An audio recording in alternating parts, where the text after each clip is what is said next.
మణినాగేశ్వర ఛానల్కి స్వాగతం సుస్వాగతం. మీ అందరికీ నా నమస్సులు.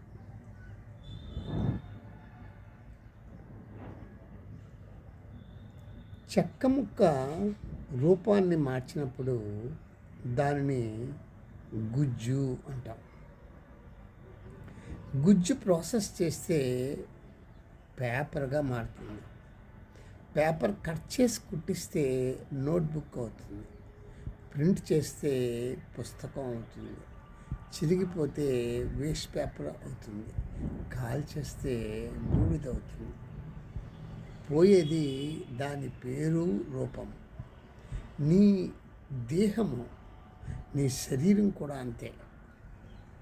ఇది ఎక్కడి నుంచి వచ్చిందో ఈ శరీరం, బీజం ఎక్కడ పడిందో ఏకకణ జీవిగా ఇది వచ్చింది. ఎన్నో లక్షల కణాలలో ఒక కణం ఇది జీవం పోసుకుందేమో, ప్రాణం పోసుకుందేమో. దీని మొట్టమొదటి దశకి వెళ్ళిపోతే ఈ పేపర్ను చూస్తే మీకు చెక్క గుర్తుకు రాదు కదా. మీరు మొట్టమొదటి దశకు వెళ్ళిపోతే అదే నీవు చైతన్యానివి, నీవు ఆత్మస్వరూపుడివి. ఇక్కడ నేను ఏం చెప్పాలనుకుంటున్నానంటే, నీవు సచ్చిదానంద స్వరూపుడివి, సత్ చిత్ ఆనంద స్వరూపుడివి.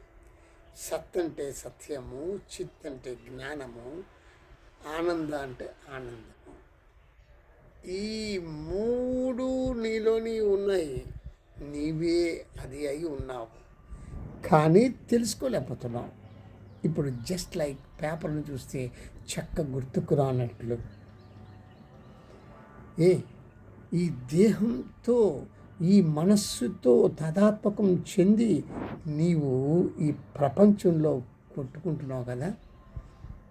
ఇలాంటి స్థితిలో నీవు ఆత్మస్వరూపుడు అని తెలుసుకోలేకపోతున్నావు, గుర్తించలేకపోతున్నావు.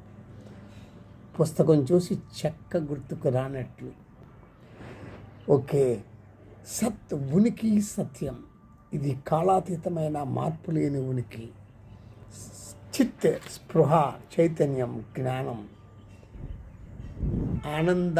ఆనంద లేక సంతోషం. ఇది అంతిమ సంతోషం లేదా శాంతిని సూచిస్తుంది. నీవు శాంతి స్వరూపుడివి. ఇలా నీవు గుర్తించు.